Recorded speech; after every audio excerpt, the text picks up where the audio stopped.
Bismillahirrahmanirrahim. Wa an Ka'b bin Ujrata, dan diriwayatkan dari sahabat Ka'ab bin Ujrah radhiyallahu anhu, semoga Allah ridho kepadanya.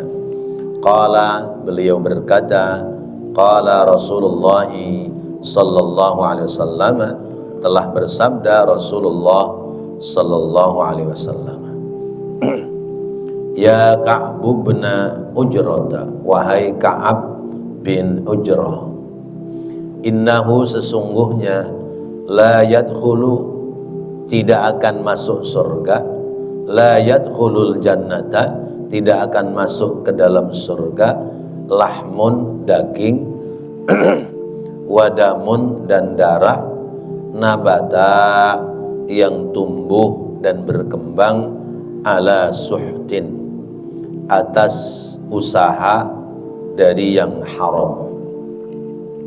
An-naru, neraka, aula, lebih utama, bihi, baginya. Ya Ka'b bin Ujrata, wahai Ka'ab bin Ujrah, an-nasu ghajiyani, manusia itu ada dua kelompok.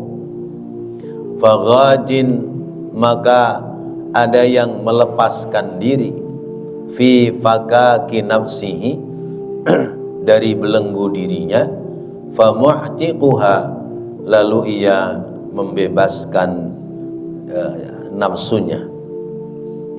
Wa ghadin, dan satu kelompok, fa musiquha, lalu mereka terbelenggu oleh hawa nafsunya.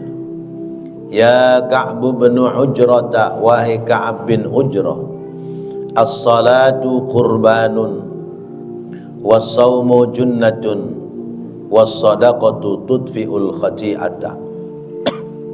As-salatu, salat, qurbanun, adalah pengorbanan, was-sawmu, dan puasa, junnatun, adalah perisai, was-sadaqatu, dan sedekah, tudfi'ul khati'ata, bisa memadamkan keburukan, bisa menghapuskan keburukan, kama yadhhabul jalidu ala sofa, sebagaimana hilangnya salju di atas benda yang panas. Rawahu Ibnu Hibban fi sahihihi, meriwayatkan hadis Imam Ibnu Hibban dalam kitab sahihnya, dan tercatat pula dalam kitab At-Targhib. Bapak-bapak, hadirin dan saudara-saudara yang dirahmati Allah, kembali kita mendapatkan nasihat-nasihat yang baik dari Sayyid Muhammad bin Abbas Al-Maliki. Beliau orang Ahlus Sunnah wal Jamaah yang hidup di negeri Mekah. Pesantrennya cukup besar. Beliau wafat, sekarang digantikan oleh putranya Sayyid Ahmad bin Muhammad bin Abbas Al-Maliki. Ini ulama-ulama Ahlus Sunnah wal Jamaah yang tetap istiqomah sekalipun berada di tengah-tengah negeri Saudi Arabia. Beliau mengarang kitab, diantaranya kitabnya namanya Syaraful Ummatil Muhammadiyah, kemuliaan dari umat Nabi Muhammad. Beliau menukil hadis, riwayatnya dari Imam Ibnu Hibban, akhir sanadnya sampai kepada sahabat Ka'ab bin Ujrah. Ka'ab bin Ujrah menceritakan bahwa Rasulullah sallallahu alaihi wasallam bersabda, Rasulullah menasehati beliau, menasehati Ka'ab bin Ujrah, Ka'ab, sesungguhnya orang tidak akan masuk ke dalam surga kalau daging dan darahnya tumbuh dari makanan yang haram. Tidak akan masuk surga apabila badan ini, daging kita, darah kita tersusun dari sumber-sumber makanan yang diperolehnya dengan jalan yang haram. Makanannya sih halal, tapi cara memperoleh makanannya yaitu cara-cara yang diharamkan. Makanannya dibeli pakai duit, tapi duitnya boleh melakukan hal-hal yang haram. Duit menang judi, ya. Duit boleh korupsi, duit boleh menipu, ya. Duit boleh melakukan perbuatan-perbuatan yang diharamkan oleh agama. Nah, duit-duit seperti itu kalau dibelanjakan makanan, jenis makanannya halal, tapi karena dibelinya dari makanan, dari harta yang haram, maka ketika dimakan menjadi haram. Nah, ketika dikonsumsi lalu kemudian jadi daging, jadi darah. Dalam hadis lain Rasulullah menyampaikan, kullu lahmin nabata minal haram fannaru aula. Tiap daging yang tersusun dari makanan yang haram, baik jenis makanannya haram ataupun akadnya akad yang haram, maka neraka lebih utama. Ya, mungkin sih enak, ya. Duitnya banyak, hartanya berlimpah, yang dikonsumsi makanannya makanan yang enak, tapi boleh dapatnya duit itu dari cara-cara yang haram. Sehingga menjadi daging ini ya daging dari makanan haram, jadi darah dari makanan haram. Nah, kalau sudah seperti itu maka an-naru aula, masuk neraka lebih utama. Tapi dia orang Islam, Ustaz, dia haji, ya. Atau dia menteri, atau dia pejabat tinggi, ya. Tapi melakukan hal-hal yang mendapati harta itu dengan cara-cara yang haram. Sholatnya 5 waktu nggak ditinggal, emang masih masuk neraka juga? Nah, ini Rasulullah yang sampaikan. Mau dia haji, mau dia udah sholat terus, mau dia umrohnya tiap tahun bisa 5 kali 10 kali, tapi kalau makanan yang dikonsumsi dari hasil haram, maka an-naru aula, neraka lebih utama. Tapi meninggalnya Islam. Bahkan banyak yang menyaksikan mengucap 2 kalimat syahadat, iya, tapi dosa cara memperoleh harta haram yang kemudian dikonsumsi menjadikan sebab dia harus masuk ke dalam neraka. Adapun dia mati membawa iman, nanti imannya yang menyelamatkan dia. Tetapi sebelum dosa dari makanan haram itu bersih, dia belum dipindahkan dari neraka, berpindah ke surga. Nerakanya di mana? Nerakanya jahanam. Ya. Jahanam itu kata seorang ulama, li'usatil mu'minin. Inna jahannama li'usatil mu'minin. Sesungguhnya neraka jahanam itu ditempatkan untuk orang-orang mukmin yang berbuat maksiat, yang berbuat dosa. Kita ini ada dosa apa tidak? Ya. Dosa yang terkait dengan hubungan kita dengan Allah, bagi Allah mudah, ya. Allah itu Maha Ghafur, ya. Misalnya dosa maksiat, ya, dosa melakukan hal-hal yang dilarang, gitu. Tetapi ketika dosa itu terkait dengan orang lain, ya, menipu, manipulasi, ya, dan yang lainnya, kemudian dikonsumsi, dimakan, maka nanti imbasnya dosa-dosa di sisi Allah terhapuskan, diampuni oleh Allah. Tapi dosa-dosa seperti memakan harta haram, atau makan harta anak yatim, atau misalnya menyakiti terhadap sesamanya, itu tidak akan hapus oleh sebab ampunan Allah. Jangan dikira orang-orang yang korupsi mereka bebas dari jerat hukum dunia, kemudian besok di akhirat itu bebas. Enggak, ya. Apa kata Allah? فَمَنْ يَعْمَلْ مِثْقَالَ ذَرَّةٍ خَيْرًا يَرَهُ وَمَنْ يَعْمَلْ مِثْقَالَ ذَرَّةٍ شَرًّا يَرَهُ. Siapa yang berbuat baik sebesar biji dzarrah, ditampakkan oleh Allah, ditunjukkan. Siapa yang berbuat baik, berbuat buruk sebesar biji dzarrah, akan ditunjukkan oleh Allah. Semua pasti akan ada balasannya, ya. Semua pasti akan ada balasannya. Ada lagunya itu, ya, ya. Tapi semua itu pasti akan ada balasannya. Wahai manusia, berbuatlah sesukamu, ya.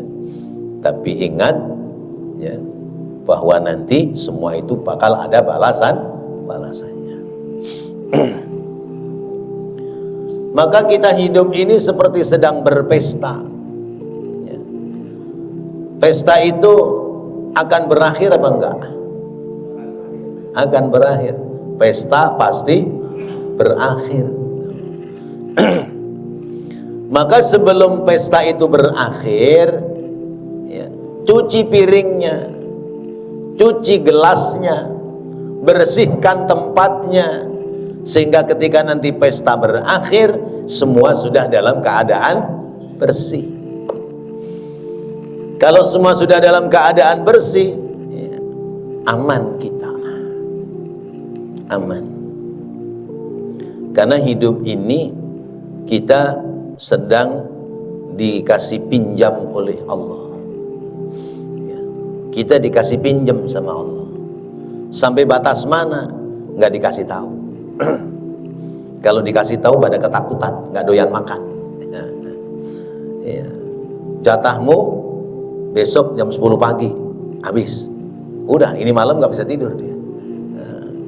Maka dirahasiakan oleh Allah. Kayak kita, ya, pinjem perabotan sama orang yang punya perabotan untuk kita punya acara, ya, bahwa piring dipinjam, gelas dipinjam, semua dipinjam, lalu kemudian acaranya urung, nggak jadi. Udah dipakai belum tuh gelas piringnya?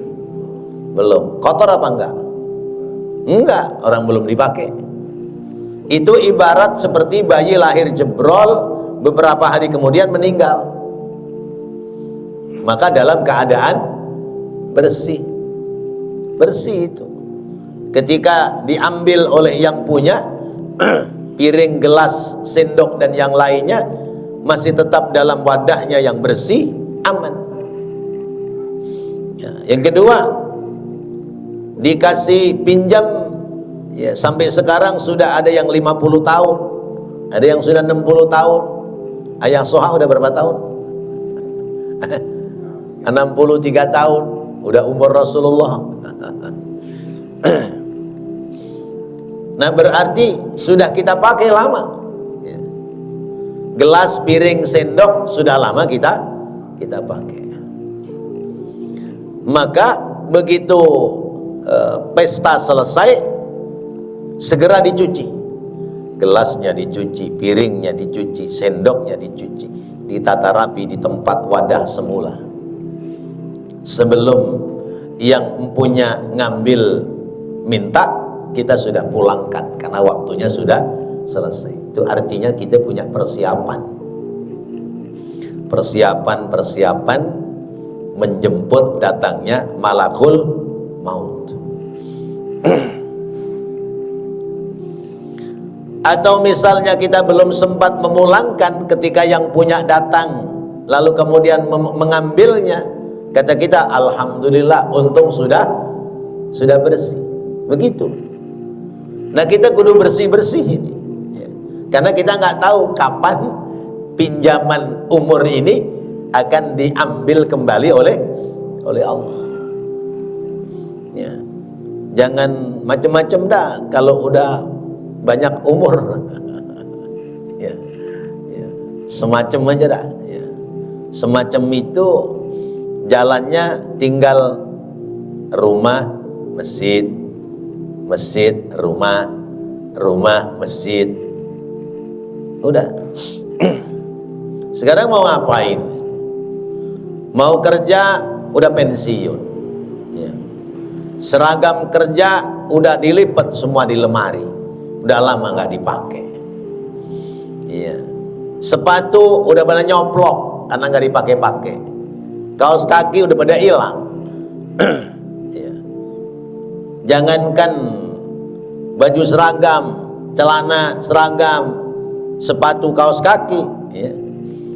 Yang di rumah yang nemenin kita aja udah mulai jarang kita pakai karena sudah mulai menua, ya.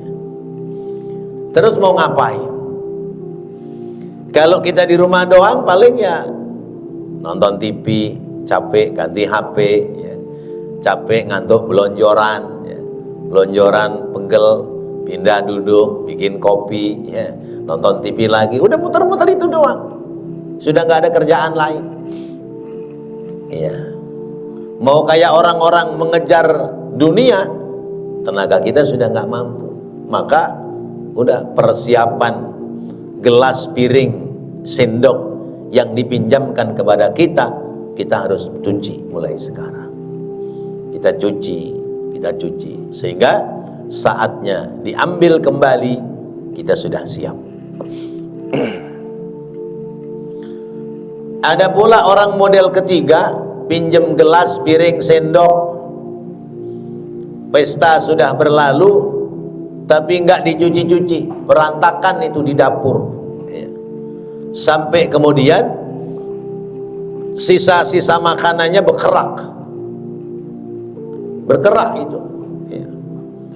Dicuci pakai sabun nggak bisa lagi, karena udah pada nempel kenceng. Akhirnya dipakai sabun, tambahin apa itu, soda, prostek. Nyucinya aja pakai sarung tangan. Atau kalau zaman dulu direbus, nyalain kompor, terus pasang ember panci yang gede, cemplungin biar pada rontok tuh kotorannya. Barulah kemudian dibersihkan. Nah, itu artinya pesta sudah selesai, hampir selesai, tapi kita tidak bebenah, tidak bersih-bersih. Ujung-ujungnya ya keburu Israel datang. Sementara kita belum bersih-bersih. Masya Allah. Berarti ngambilnya juga sambil marah-marah itu. Gimana sih dikasih pinjem nggak tanggung jawab, ya pada berantakan begini. Diambil sambil marah-marah, ya. Ujung-ujungnya sampai di rumah yang punya dibersihin lagi, ya. Campur prostek apa dan sebagainya. Nah, itu kita, ya. Kita tahu bahwa umur ini ada batasannya, tapi kita tidak pernah mempersiapkan diri sampai akhirnya batas waktu sampai kita belum bebenah diri. Termasuk diantaranya adalah makan dari hasil haram, makan dari penghasilan yang haram. Ya sudah, maka oleh malaikat ya dicuci dulu, dibersihkan dulu. Di mana? An-naru aula. Ya, dibersihkan dalam api neraka. Masya Allah. Maka kata Rasulullah mengingatkan kepada Ka'ab bin Ujrah, Ka'ab bin Ujrah, manusia itu ada dua model. Model yang pertama, dia melepaskan yang membelenggu dirinya. Famu'tiquha, maka dia menjadi bebas. Yang kedua, manusia yang tidak mampu melepaskan belenggu dirinya, maka dia akan terbelenggu selama-lamanya. Jadi kita dalam hidup itu kita harus mampu melepaskan syahwat hawa nafsu yang mengendalikan kita untuk tidak melakukan kebaikan. Itu adalah syahwat nafsu. Ya, umpama contoh, ya, kita tahu bahwa sholat berjamaah itu pahalanya besar. Sholat berjamaah itu 25 kali daripada sholat sendiri. Sudah tahu kita, tapi berangkat ke masjid untuk sholat jamaah berat. Apa yang memberatkan? Syahwat kita masih digandulin sama urusan-urusan dunia. Padahal urusannya remeh-temeh, urusannya sepele, ya. Ya, urusan nungguin orang karena sudah janji, atau mungkin urusan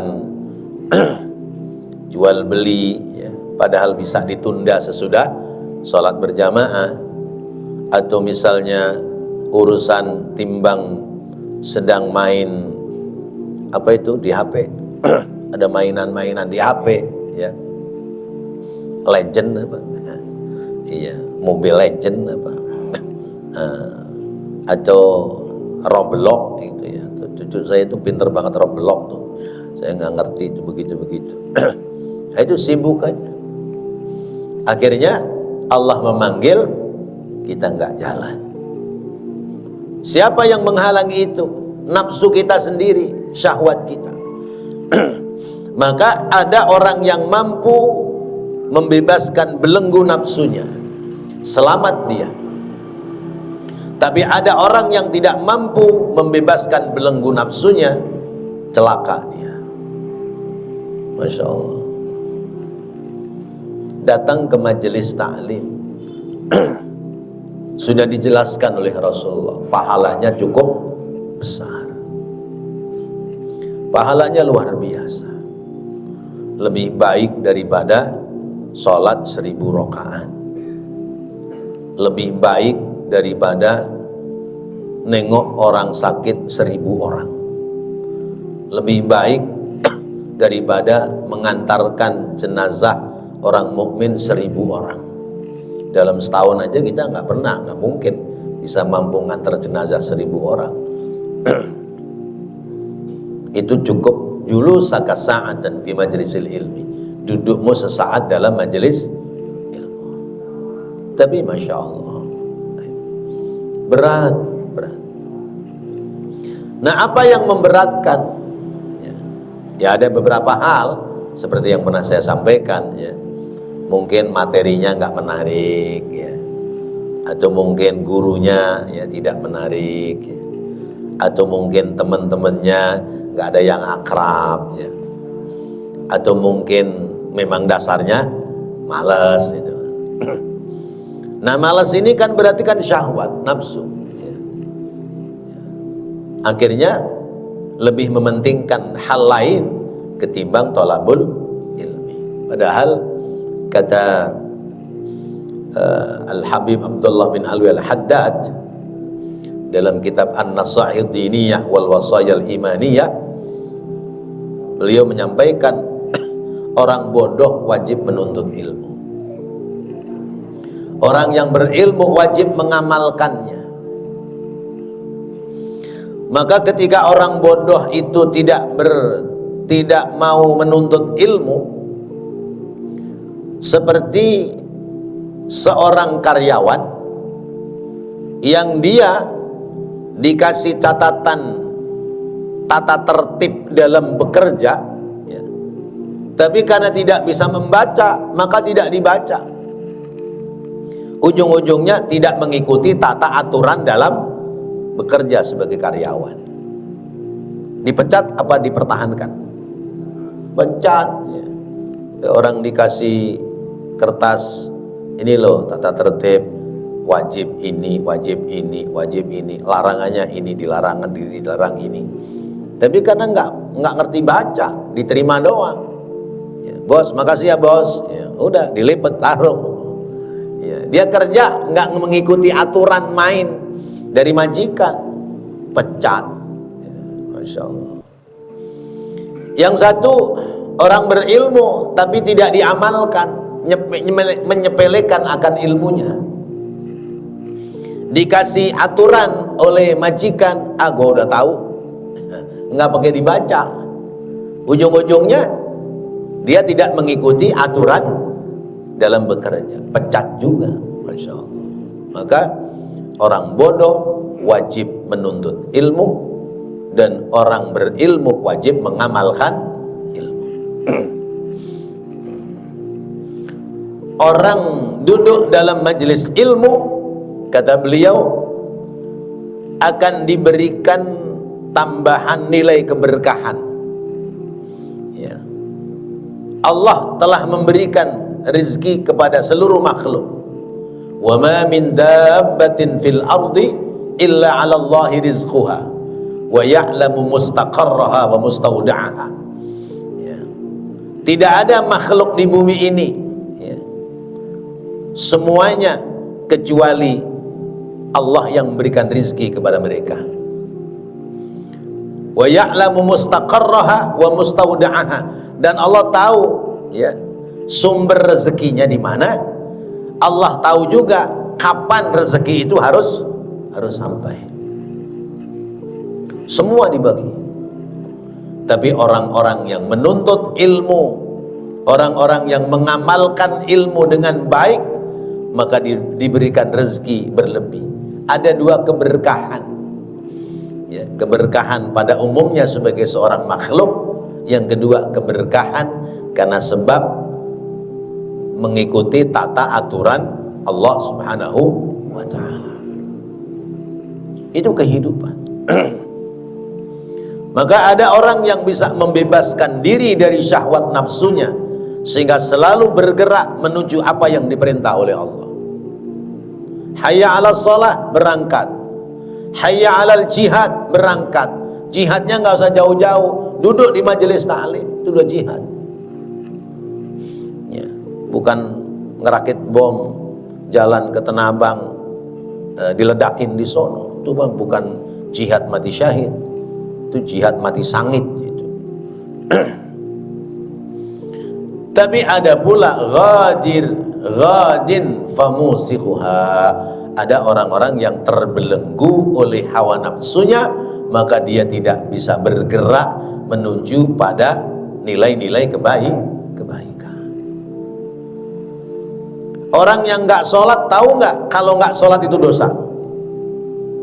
Kira-kira tahu nggak? Tahu. Kalau nggak sholat itu dosa, meninggalkan sholat itu dosa. Tahu. Tapi kenapa dia tidak mengerjakan sholat? Karena dia telah dibelenggu oleh nafsunya. Cari duit itu wajib, ya. Kerja wajib, ngaji wajib. Penting mana itu? Kalau ngaji nggak kerja, akhirnya nggak dapat duit, nggak bisa ngasih nafkah sama keluarga. Tapi kalau kerja, cari nafkah, bisa nafkahin keluarga, tapi nggak ngaji. Ayo, penting mana itu? Dua-duanya penting. Kerja dengan ilmu itu kerjanya gampang, ya. Tapi kerja tanpa ilmu kerjanya berat. Kerja dengan ilmu, kerjanya gampang, hasilnya banyak. Ya, dokter kerja dengan ilmu. Iya. Begitu pasien masuk ditanya, "Bu, sakit apa?" Coba, padahal mau berobat, malah dokternya yang nanya, "Sakit apa?" Udah begitu suruh buka baju. Coba buka bajunya. Ya, tempelin tuh teleskopnya, ya. Tempel-tempel di dadanya. Coba napas, tarik napas, gitu doang kan tuh. Ya. Ya, dipencet mata kita, terus suruh mangap, suruh melet lidah kita. Udah selesai, udah duduk. Ya. Saya bikin resep ya, Bu. Ya. Sakit apa dok? Saya dok. Ya ibu yang dirasakan apa? Anu. Nah itu dia. Begitu doang udah. Iya. Iya. Resep keluar berapa? 200.000. Baru resep. Ya, masya Allah. Ngerjanya palpel, tangan bersih, badan bersih, ruangan harum bersih. Itu karena kerja pakai ilmu.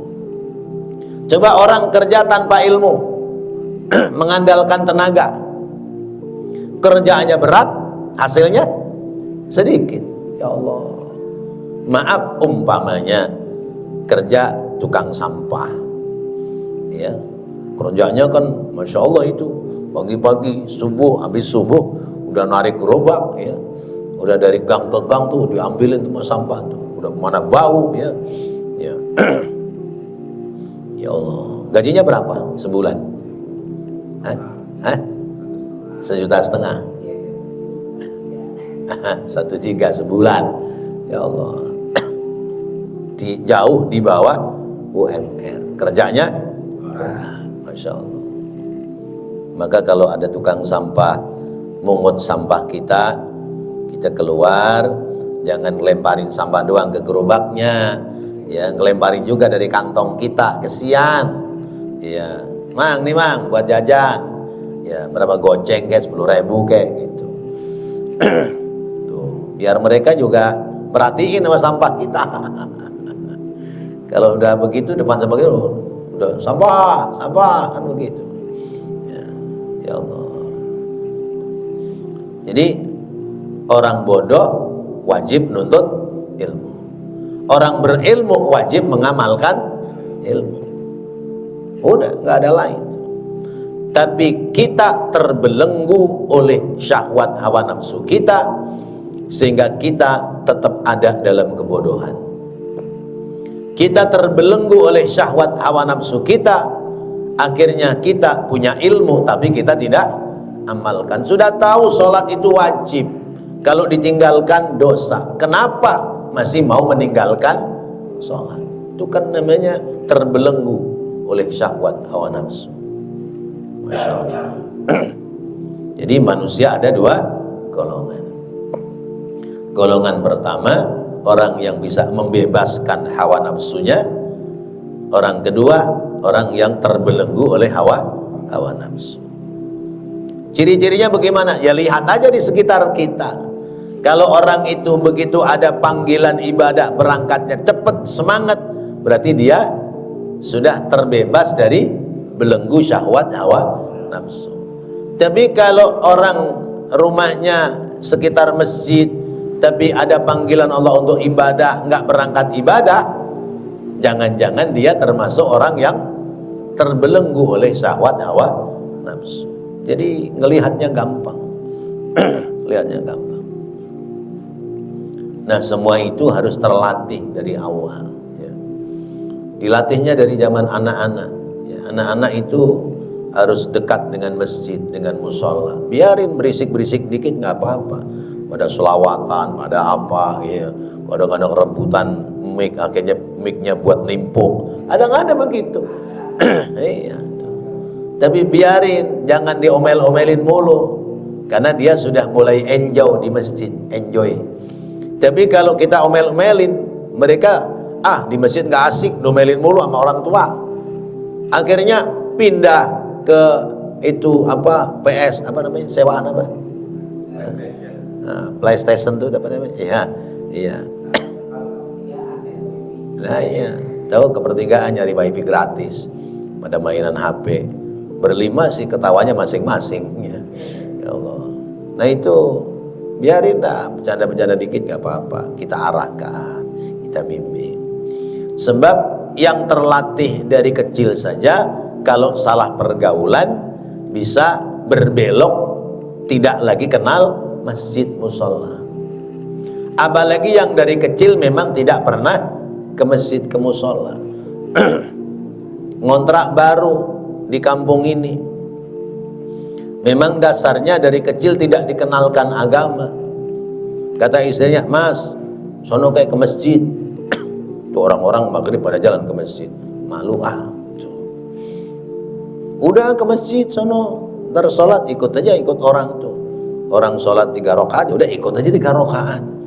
Enggak, malu ntar kalau salah ada yang lihat mah, ntar disalah-salahin. Nah itu karena minder, ya. Minder. Begitu ada undangan kendurenan, Mas, teman-teman pada ke masjid, ada undangan kendurenan di masjid, langsung. Kalau kita datang dari rumah langsung kan gak enak.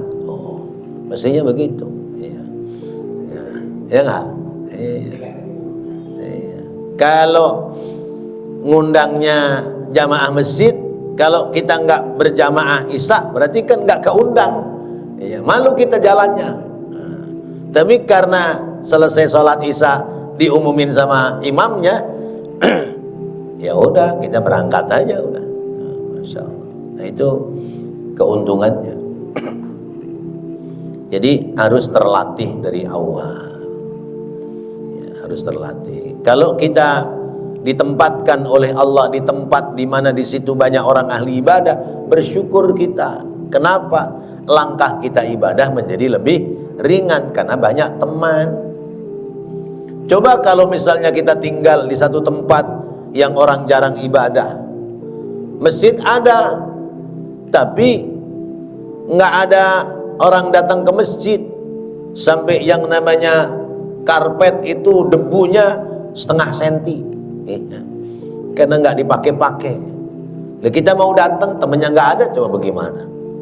Ya. Masya Allah.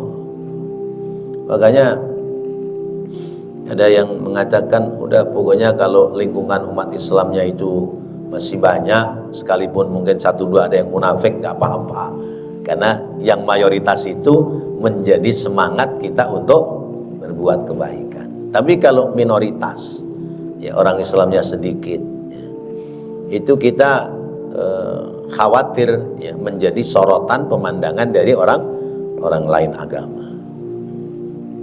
Nah tinggal bagi kita bagaimana teman-teman kita yang belum menginjakkan kaki ke masjid, supaya pada menginjakkan kaki ke masjid. Jangan ke masjidnya nunggu kalau sudah diponcot pakai kain putih. Kan ada orang yang ke masjid gara-gara sudah diikat pakai kain putih. Ya Allah. Ya Ka'ab bin Ujrah, kata Rasulullah, salat itu butuh pengorbanan. Ini kembali seperti pelajaran yang sebelumnya. Salat itu butuh pengorbanan. Kalau enggak ada pengorbanan, maka orang enggak bakal salat. Apalagi salat berjamaah ke masjid, apalagi subuh, pas adzan subuh, pas hujan, ya Allah pengorbanannya besar. Ya yang 1 langkah 2 langkah nggak masalah. Nah kalau yang jauh, yang 100 meter, yang 500 meter, ya. Padahal kata Rasulullah apa? Afdhalul mu'min ab'aduhum mamshan ila shalat. Seutama-utamanya orang mukmin adalah mereka yang jauh perjalanannya menuju ke masjid, karena pahalanya lebih banyak. Nah itu kan butuh pengorbanan, butuh semangat. Kalau tidak ada semangat, loyo. Kalau sudah loyo, masjidnya jadi sepi, lingkungannya tidak nampak sebagai masyarakat yang agamis. Maka harokah-harokah seperti itu, gerakan-gerakan seperti itu harus ada. Ya. Saya dapat nasihat dari kawan-kawan yang sudah sampai di Masjid Jogokrian, yang masjid-masjid yang lain, ya, mengatakan bahwa jadi imam di masjid itu jangan imam sholat, tapi imam masjid. Kalau imam sholat, ngimamin sholat doang, selesai ya sudah. Tidak ada kepedulian terhadap kondisi umat yang ada di sekitar masjid. Tapi kalau imam masjid ya, tidak sekedar imam sholat 5 waktu, maka imam ini melihat kondisi umat sekitar masjid. Kenapa sih si fulan itu nggak datang-datang sholat jamaah? Parani, tanyain kenapa? Oh, karena sibuk kerja.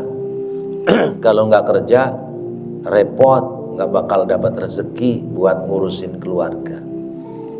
Kebiasaannya apa? Usaha apa? Kasih modal biar dia punya usaha. Akhirnya dia bisa ngatur waktu. Ada cerita, bisanya cuman servis AC sama bersihin AC. Modalnya nggak ada. Ya, oleh pengurus masjid dibeliin tuh, dimodalin, beliin alat, kemudian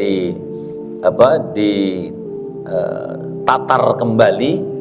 Sesudah itu diumumkan ke masjid, siapa yang punya AC, yang AC-nya rusak, kotor, sama orang ini.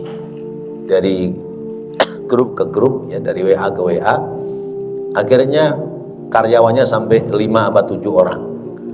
Nah, begitu sudah menghasilkan, dia bertanggung jawab mengembalikan uang kepada masjid. Itu namanya imam masjid, bukan imam sholat. Nah, kita baru imam sholat. Imam sholat aja kalau lagi pada sibuk bobor. Dorong-dorongan. Masya Allah. Nah, itu contoh. Maka sholat butuh pengorbanan. Wassaumu junnatun. Puasa itu perisai. Puasa itu tameng. Perisai dari perbuatan dosa kita. Seumpama ada daging dan darah yang tersusun dari makanan yang haram, maka solusi supaya tidak masuk ke dalam neraka, puasa. Puasa itu membuang darah daging yang tersusun dari makanan haram. Ya, dagingnya nyusut, lemaknya terbakar, darah kotornya menjadi hilang. Itu salah satu cara. Ya. Maka as-saumu junnatun.